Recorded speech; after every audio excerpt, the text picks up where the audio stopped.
এটি এদেশের মানুষের ট্যাক্সের টাকায় পরিচালিত শিক্ষক ও শিক্ষার্থীদের প্রতিষ্ঠান।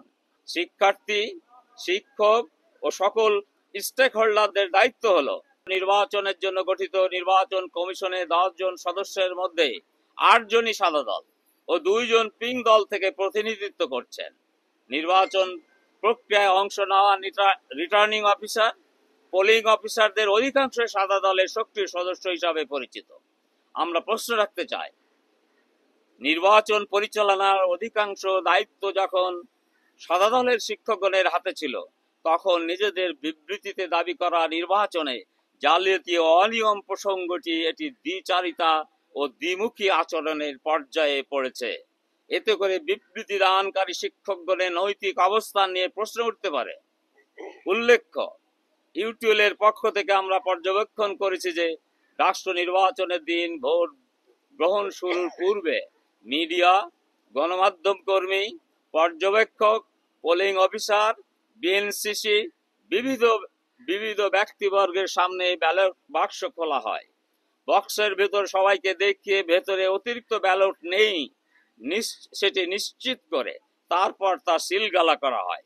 সকাল 8টা থেকে বিকাল 4টা অবধি কোনো পক্ষের বা নির্দলীয় কোনো ভোটার কর্তৃক কোনো ধরনের ভোট জালিয়াতি, কারচুপি, ব্যালট ছিনতাই, ব্যালট বাক্স খুলে ফেলা, জোর করে ভোট দেওয়া বা সিসিটিভি ব্ল্যাক আউটের ঘটনা আমরা জানতে পারিনি।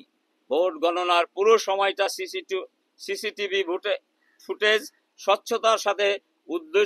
স্বচ্ছতার উদ্দেশ্যে লাইভে দেখানো। প্রভোস্ট রিটার্নিং অফিসার, বিএনসিসি, পর্যবেক্ষক ও সাংবাদিকদের প্রতিনিধিদের সামনে পূর্ণ ভোট গণনা করা, প্রত্যেকের স্বাক্ষর নিয়ে কেন্দ্রের সামনে ফলাফল প্রকাশ করা নির্বাচনী স্বচ্ছতার দৃষ্টান্ত সৃষ্টি করেছে।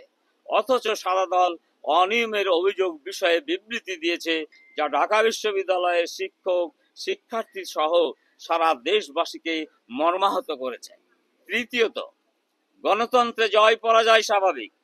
এর উপলব্ধি শিক্ষার্থীদের রাজনৈতিক সচেতনতা, সহনশীলতা ও দায়িত্ববোধ বৃদ্ধিতে সহায়ক। ঢাকা বিশ্ববিদ্যালয় কোনো দল বা ব্যক্তির প্রতিষ্ঠান নয়, এটি এদেশের মানুষের ট্যাক্সের টাকায় পরিচালিত শিক্ষক ও শিক্ষার্থীদের প্রতিষ্ঠান। আধিপত্যবাদী চিন্তা শিক্ষার্থীদের স্বাধীন মত প্রকাশকে সীমিত করে এবং বিশ্ববিদ্যালয়কে মুক্ত চিন্তার কেন্দ্র হিসাবে গড়ে তোলার প্রক্রিয়াকে ব্যাহত করে। শিক্ষার্থী, শিক্ষক ও সকল স্টেক হোল্ডারদের দায়িত্ব হলো গণতান্ত্রিক মূল্যবোধ রক্ষা করা এবং বিশ্ববিদ্যালয়ে স্বচ্ছ, নিরাপদ ও স্বাধীন রাজনৈতিক পরিবেশ প্রতিষ্ঠা করা।